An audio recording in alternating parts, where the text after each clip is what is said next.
হাতের কবজিতে ঠিক এভাবে পড়ুন ঘড়ি। পজিটিভ এনার্জিতে খুলবে সুখের দ্বার।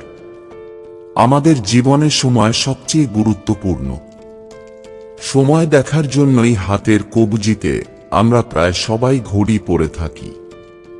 বহু বছর ধরেই হাতঘড়ি পরার রীতি প্রচলিত আছে।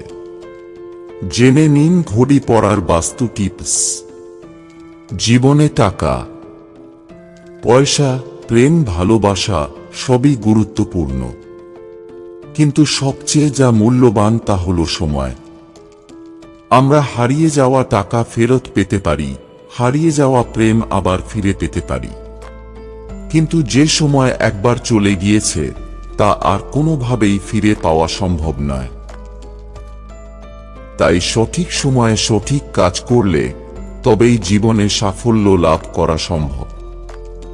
জীবনে যখন ভালো সময় চলে তখন সবকিছুই সহজে লাভ করা যায়।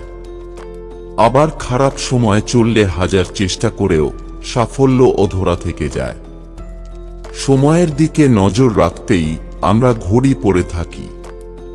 হাত ঘড়ি ঠিক কিভাবে পরা উচিত তারও উল্লেখ আছে বাস্তুশাস্ত্রে।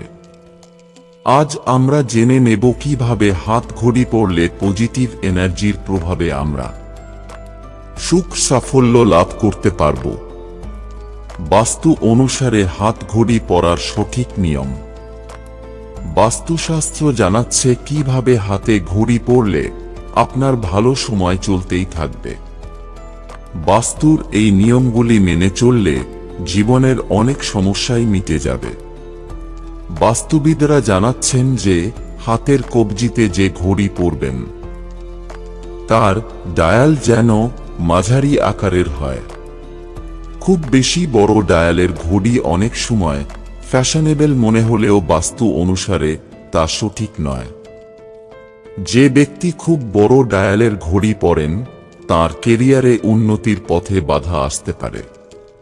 তবে খুব ছোট ডায়ালের ঘড়িও পরা উচিত নয়, কারণ বেশি ছোট ডায়ালের ঘড়ি পরলে আপনার সময় দেখায় সমস্যা হতে পারে। হাতে ঘড়ি পরার সময় খেয়াল রাখুন যে ঘড়ির স্ট্র্যাপ যেন আপনার কবজির সঙ্গে ফিটিং হয়। ঢিলে স্ট্র্যাপের ফলে আপনার কাজে মনোসংযোগে বাধা তৈরি করতে পারে।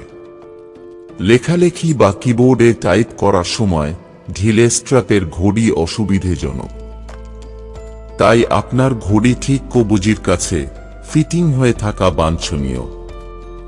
বাস্তুবিদদের পরামর্শ অনুসারে আপনি ডান হাত বা বাঁ হাতে যে কোনো হাতেই ঘড়ি পরতে পারেন, তবে ডান হাতে ঘড়ি পরা বেশি শুভ বলে জানাচ্ছেন বিশেষজ্ঞরা। ডান হাতে ঘড়ি পরলে তার শুভ প্রভাবে নিজের সব কাজ সহজেই সম্পন্ন করতে পারবেন আপনি।